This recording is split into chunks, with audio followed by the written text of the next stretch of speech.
Tech ടൂൾസിൻ്റെ പുതിയൊരു വീഡിയോയിലേക്ക് എല്ലാവർക്കും സ്വാഗതം. ഇത് പലരുടെയും ഒരു സംശയമാണിത്, ചെയിൻസോൻ്റെ ട്യൂണിങ് അതെങ്ങനെ ചെയ്യാം, എങ്ങനെയാണ്.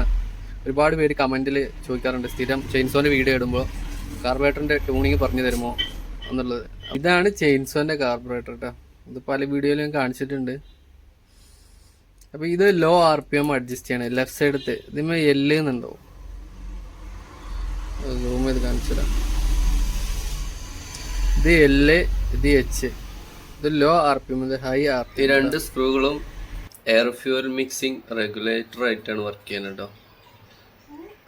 അതിൽ H ഹൈ RPM-ൻ്റെയും L ലോ RPM-ൻ്റെയും കേട്ടോ. അതിൻ്റെ ട്യൂണിങ് എങ്ങനെയാണെന്ന് വെച്ചാൽ, രണ്ടും ഫുൾ ടൈറ്റിൽ വെക്കുക. രണ്ടും ഫുൾ ടൈറ്റ് ആക്കിയതിന് ശേഷം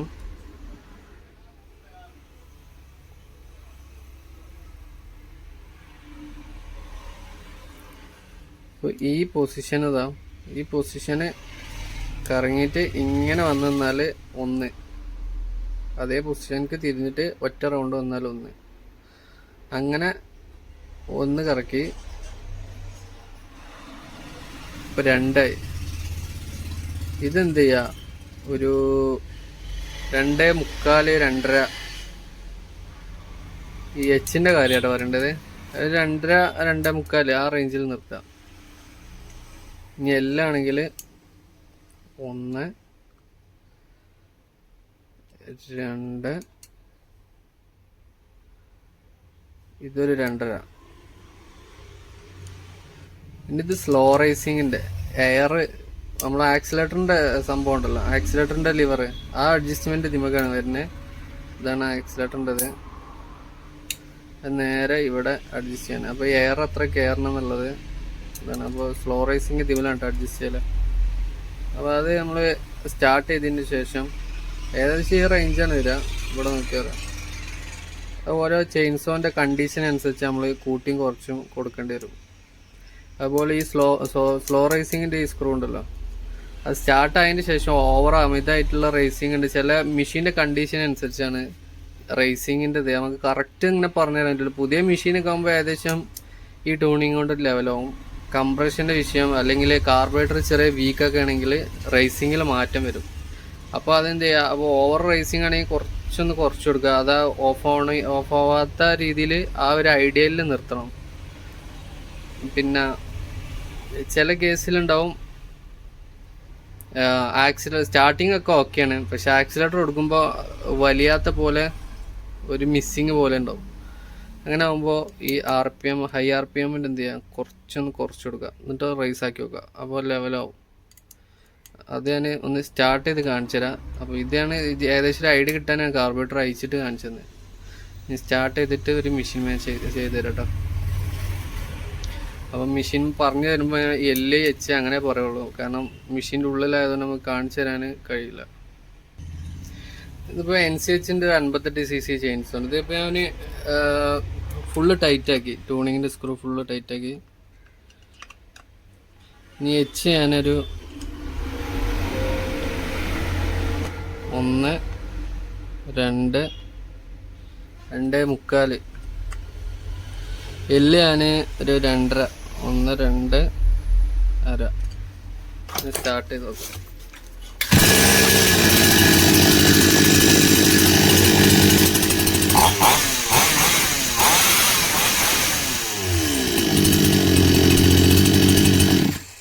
ഇപ്പോൾ കറക്റ്റ് ട്യൂണിങ് ആണ്. ഇനിയിപ്പോൾ ചില കേസിൽ ഇങ്ങനെ വരും, ഞാൻ കാണിച്ചു തരാം.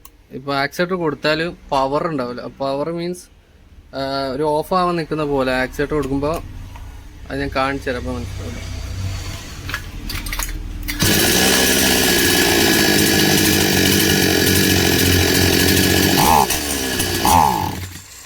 എന്താ ഇങ്ങനെ വരികയാണെങ്കിൽ എന്ത് ചെയ്യാം, H ഉണ്ടല്ലോ, H-ൻ്റെ സ്ക്രൂ അത് ലേശം കുറക്കുക. എന്നിട്ടൊന്ന് സ്റ്റാർട്ട് ചെയ്തിട്ട് ചെക്ക് ചെയ്ത് നോക്കുക.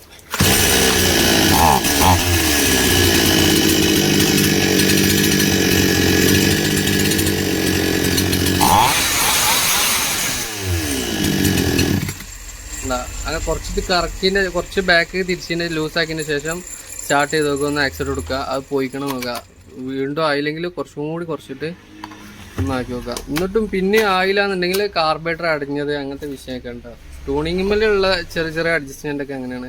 ഇപ്പോൾ പെട്ടെന്ന് ഓരോരുത്തർ വരും കസ്റ്റമറൊക്കെ ചെറിയ മിസ്സിങ് അങ്ങനെ ഉണ്ട് എന്നൊക്കെ പറഞ്ഞിട്ട്. അപ്പോൾ നമ്മൾ അർജൻറ്റുള്ള കേസുകളൊക്കെ ഉണ്ട്, അവർക്ക് ഇപ്പം തന്നെ വേണമെന്നൊക്കെ പറയുമ്പോൾ നമ്മൾ എന്ത് ചെയ്യും, ജസ്റ്റ് ട്യൂണിങ്ങുമ്പോൾ അഡ്ജസ്റ്റ് ചെയ്ത് കൊടുക്കും. എന്നിട്ട് പറയും പണി കഴിഞ്ഞിട്ട് കൊണ്ടുവരണം, കാർബറേറ്റർ ഒന്ന് ക്ലീൻ ആക്കണം എന്നൊക്കെ പറഞ്ഞിട്ട് അങ്ങനെ പറഞ്ഞേക്കാറാണ് പതിവ്.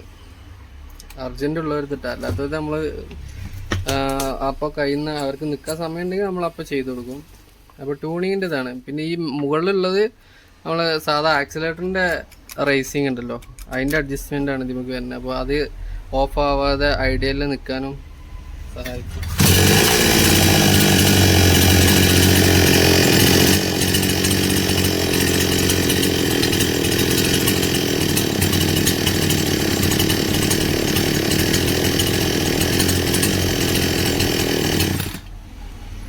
ഇതില്ല, അത് തിരിക്കുമ്പോഴുള്ള മാറ്റം ശ്രദ്ധിച്ചില്ല, അപ്പോൾ സൗണ്ട് കുറഞ്ഞ് വരും. അപ്പോൾ ട്യൂണിങ് ഏകദേശം ഇത്രേ ഉള്ളൂ. ഇനി എന്തെങ്കിലും പിന്നെ വരുന്ന വിഷയം എന്താണെന്ന് വെച്ചാൽ മൈലേജ് ഭയങ്കര വിഷയമാണ് പലർക്കും. അപ്പോൾ പുതിയ മെഷീൻ എടുത്തിട്ട് മൈലേജ് ഇല്ല. മൈലേജ് പറഞ്ഞാൽ പൊതുവേ ഇങ്ങനത്തെ 58 cc ഒരു 45 അപേക്ഷിച്ച് കുറവായിരിക്കും മൈലേജ്. പഴയത് ഉപയോഗിച്ചിട്ട് ഇത് മാറുമ്പോൾ കുറച്ച് മൈലേജ് കുറവ് തോന്നും. അല്ലാതെ നല്ലോണം പെട്രോൾ ഇറങ്ങി കത്തി പോകുന്നുണ്ടെങ്കിൽ എന്ത് ചെയ്യാം, RPM ലേശം ടൈറ്റ് ആക്കുക. എച്ചിൻ്റെ സ്ക്രൂ ഉണ്ടല്ലോ റൈറ്റ് സൈഡിൽ തന്നെ ലേശം ടൈറ്റാക്കി കൊടുക്കുക. അത് ടൈറ്റാക്കി ഞാൻ നേരത്തെ പറഞ്ഞ പോലെ മിസ്സിങ് വരുന്ന ചെക്ക് ചെയ്യണം. മിസ്സിങ് വരുന്നുണ്ടെങ്കിൽ അതിൻ്റെ ബാക്കിൽ ഇങ്ങനെ കുറച്ച് കറക്കുക, അതുവരെ അതിൻ്റെ തൊട്ട് മുൻപിലായിട്ട് നിർത്തുക. അപ്പോൾ നല്ല മൈലേജ് ഉണ്ടാവും, നല്ല RPM വയ്ക്കാം. കുറഞ്ഞ പെട്രോൾ ഇറങ്ങുള്ളൂ, ഹൈ RPM വയ്ക്കാം. പക്ഷേ അമിതമായിട്ട് ഓവറാക്കി വെക്കരുത്. ആ മെഷീൻ ഹീറ്റ് ആകാനൊക്കെ ചാൻസ് ഒരു പാകത്തിന് നമുക്ക് ആ സൗണ്ട് കേട്ടാൽ മനസ്സിലാവും. കസ്റ്റമർ ചെയ്യരുതെന്ന് ഞാൻ പറയുള്ളൂ. കസ്റ്റമർ ചെയ്ത് ഷോപ്പിൽ കൊണ്ടുപോയിട്ട് അത്യാവശ്യം ഐഡിയ ഉള്ളവരെ കൊണ്ട് തന്നെ ട്യൂണിങ് ഒക്കെ ചെയ്യാൻ ശ്രമിക്കുക. അല്ലെങ്കിൽ ഇങ്ങനത്തെ ഐഡിയ ഉള്ള ആളുകൾ ഈ പണിക്ക് നിൽക്കട്ടോ. അതായത് നിലവിലുണ്ടായിരുന്ന സ്റ്റാർട്ടിങ്ങും പോവും. ട്യൂണിങ്ങുമ്പോൾ കളിച്ചാൽ ധൈര്യം ഉണ്ടെങ്കിൽ മാത്രം നിൽക്കുക. ഇനി വീഡിയോ കണ്ടുകൊണ്ട് മാത്രം അങ്ങനെ ചെയ്യാൻ നിൽക്കരുതെന്ന് ഞാൻ പറയട്ടെ. അപ്പോൾ ഇതൊക്കെയാണ് ട്യൂണിങ്ങിൻ്റെ കാര്യങ്ങൾ ഉള്ളൂ. ഇനി എന്തെങ്കിലും ഡൗട്ട്സ് ഒക്കെ ഉണ്ടെങ്കിൽ ചോദിക്കാം, അപ്പോൾ ഞാൻ കറക്റ്റ് പറഞ്ഞിട്ടുണ്ട്. ഏകദേശം എല്ലാവർക്കും മനസ്സിലായി എന്ന് വിചാരിക്കുന്നു. ഇതിൽ എന്തെങ്കിലും ഡൗട്ട് ഉണ്ടെങ്കിൽ കമൻറ്റ് ഇട്ടാൽ മതി, ഞാൻ അതിൻ്റെ വിശദമായിട്ടുള്ളൊരു വീഡിയോ വീണ്ടും ഇട്ടുതരാം. അപ്പോൾ ശരി, ബൈ.